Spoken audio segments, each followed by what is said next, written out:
Good afternoon. Today I'm honored and privileged to be with Jack Cumming, 1958 Princeton graduate. Jack, why don't you introduce yourself?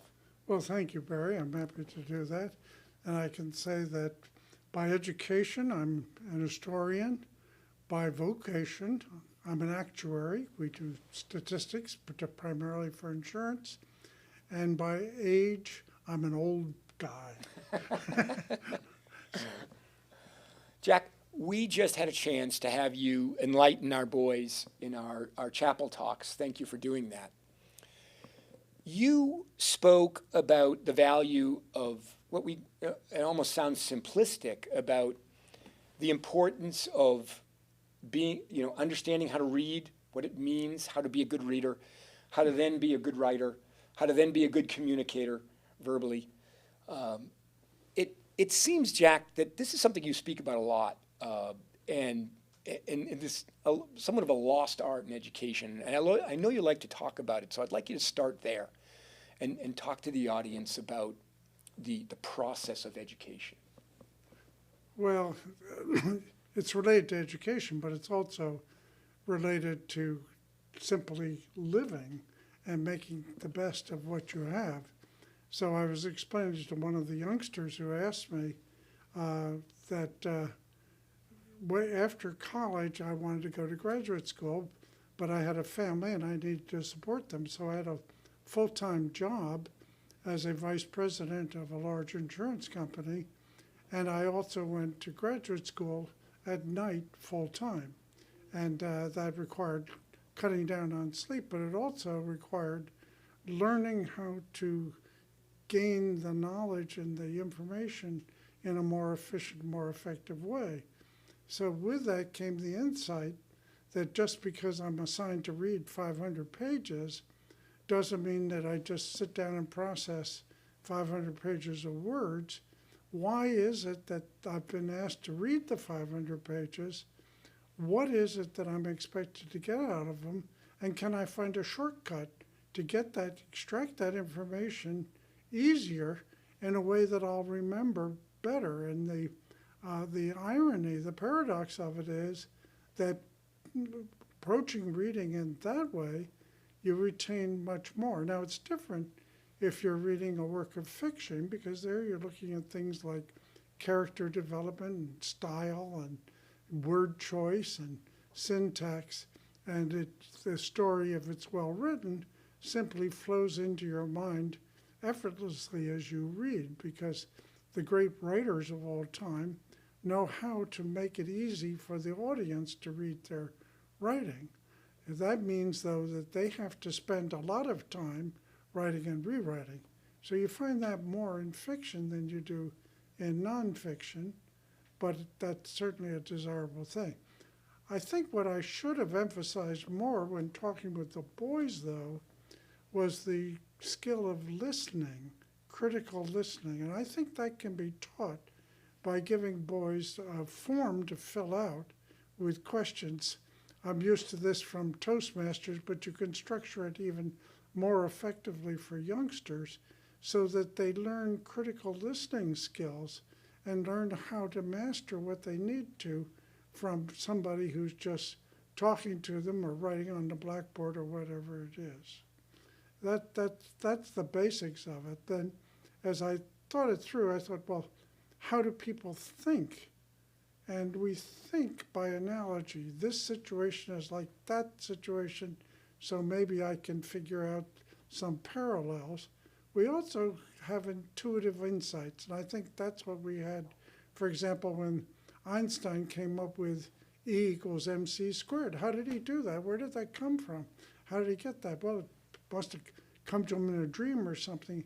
And that's almost like a divinity when you have a wonderful intuition like that. Then you take the thinking that you've developed through analogy and the creative process and intuition and test it with logic. And logic is where the mathematics and the scientific method come into play. And then you can turn around and turn that material into something of your own writing. And once you've written your own writing, you can go back later and look at your own writing critically and see whether you agree with yourself. And it's wonderful to enter into a dialogue with yourself.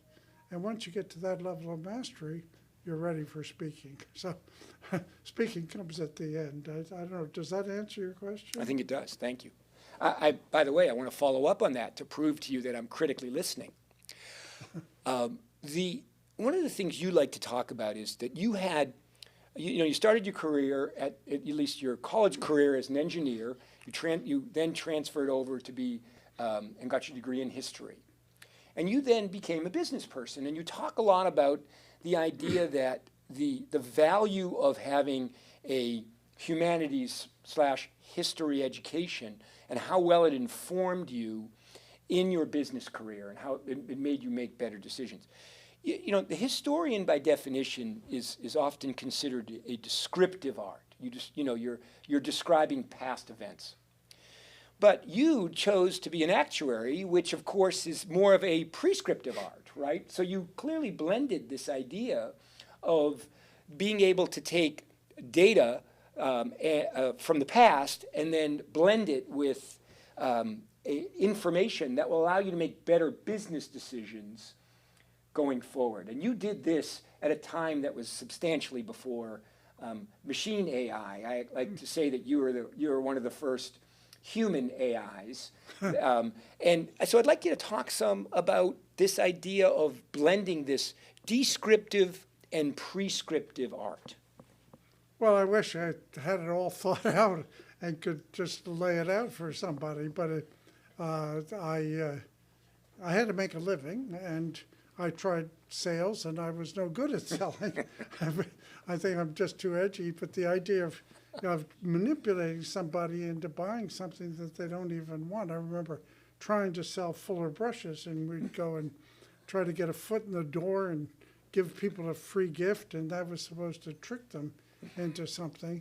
And that just seemed wrong to me, so that didn't work. And there was this profession where they said, if you pass these exams, we'll pay you a living. And so I thought, okay, let's go just pass these exams. And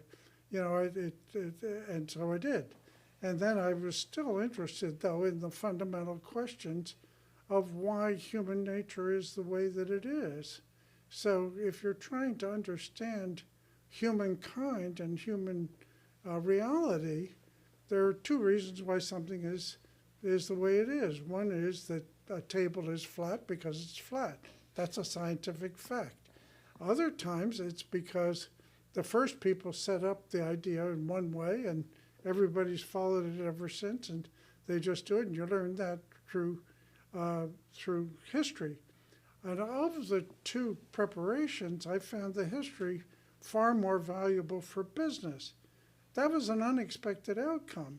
But business is not about doing what's been done always in the past, and it's certainly not about debits and credits and spending time in a classroom learning accounting. You can learn that by reading a book if you've learned to read. It's really about change.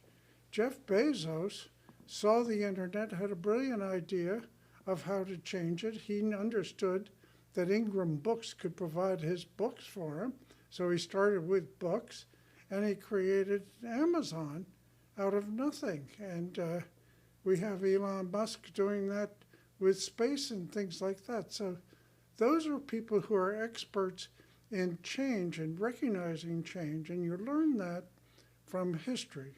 I think what was most telling for me was the way, after the Napoleonic Wars, think about Napoleon, France was the loser. So you know what we did to Germany after World War I. You would think we would have done that to France after the Napoleonic wars.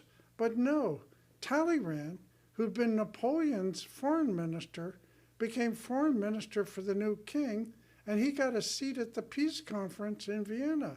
And I thought, that's brilliant. If I'm going to go into business and try to negotiate deals, what better thing than to understand how a genius like Talleyrand pulled off that miracle?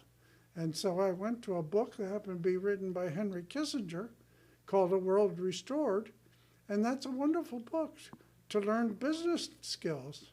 So I thought, why do we have all these business schools teaching accounting and mechanical and textbook learning when there's this rich history of how to change the world that can be the engine for the future. Business, to me, is the positive engine for the future. Today, Jack, after the discussion, and actually during, about 2 or 3 of the boys sort of, skirted around this. One particular asked you, he said, I'm not sure what I want to do. What might be your advice for what I should do? And you said your first response was, what do you love? And I'd love for you to talk about that, about this idea of unleashing what your passion is.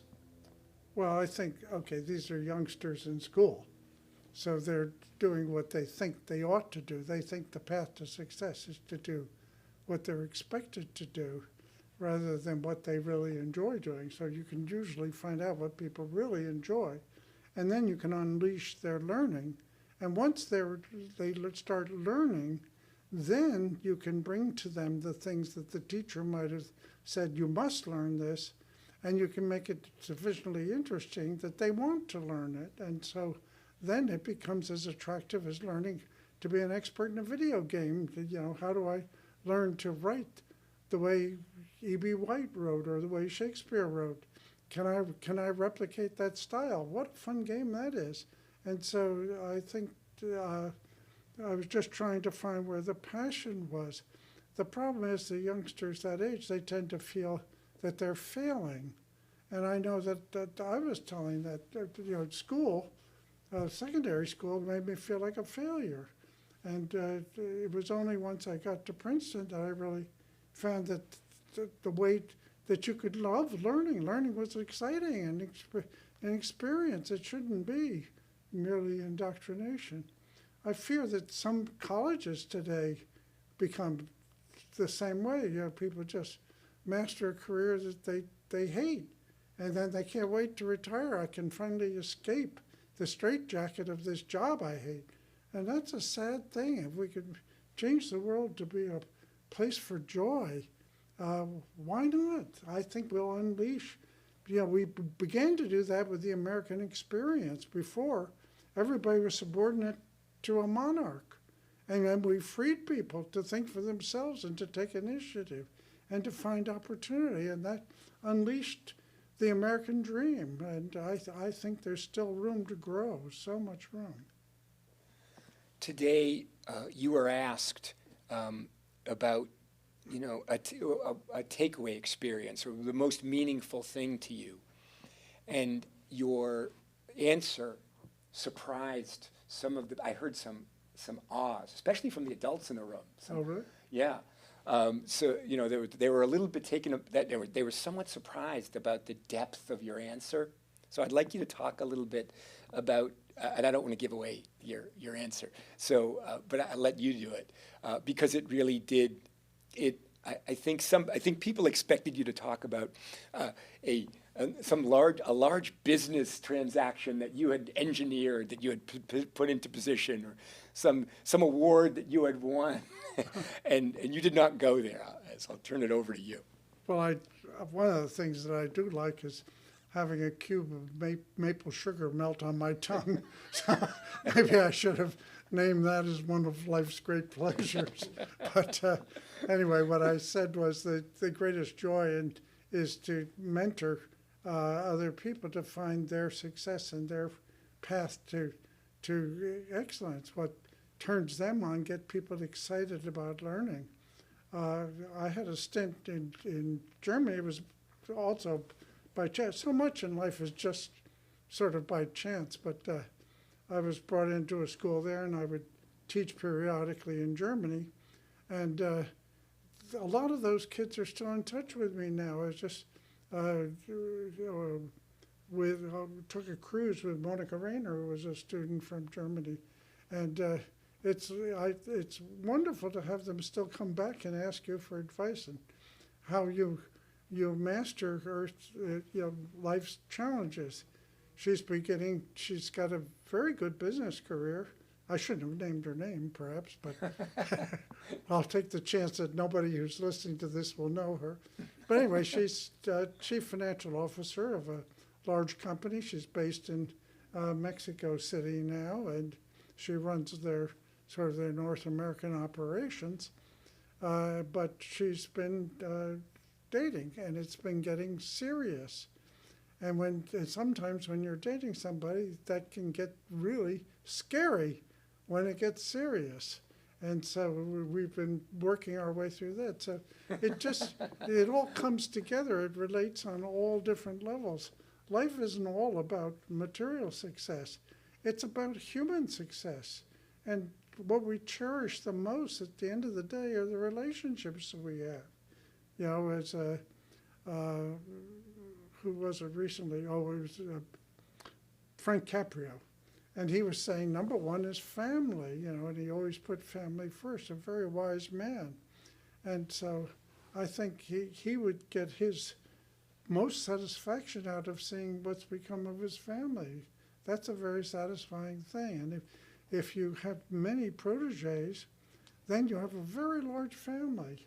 And that's a wonderful thing to have. Well, I can tell you before, I'm going to ask you for some closing thoughts, but prior to that, I would like to tell you that how much you've meant to us, to this school, to the boys here. You've sponsored a tremendous amount of their writing programs. You've made a lot of boys much more successful. And it's been, to some extent, it's been very faceless. You've been almost very intentional about not placing yourself in the front of all of that. And you've really done something that's substantially enhanced their lives. And moreover, with respect to these discussions and what you've meant to being a mentor, allowing yourself to be a mentor to them is critically important. And personally, you've always made yourself very available to me. And one thing I crave constantly is to be able to have somebody that I can call and say, what am I missing? And you're one of those people for me, and it's very, very meaningful. But I want to give you the chance to close with any message you'd like and just to be able to wrap it up for us. Well, thank you very much. I think what I love about A&A, number one, it provides the structure that I really needed when I was that age, and that just wasn't there. At one point, my father thought the solution to the problems I was having with school was that I should go to Exeter, and I didn't want to leave home, so I stayed there in a home with a mother and all of that sort of thing. But there comes a time when boys need to really leave home and leave their mothers, and it comes around age 14. I think it comes younger with the boys than it does for most of the mothers. So what I love about A&A is not only that it gives the boys the structure they need in an adult form. The military form is an adult activity. But it also takes them from where they are and helps them to find their potential, to where they might go, and then helps them to move toward that goal. And from there, they see the next goal. And along the way, if they learn to love learning and love communicating and love sharing and giving to each other, and they go out in the world prepared to cooperate with others instead of just finding rivals among everybody they encounter. What a wonderful gift that is. And I see so many people of such enormous potential whose parents have given them the gift of coming here to this wonderful school to have the experience of getting an education on the beach with surfing and fires and marshmallows and s'mores and all that goes with it. And it's just a wonderful experience. So thank you very much for inviting me today. This has been a real joy. Thank you for being here, and thank you for making us better. We try to do that every single day, and if it's working, it's because of what you're doing for us. Thank you. Thank you.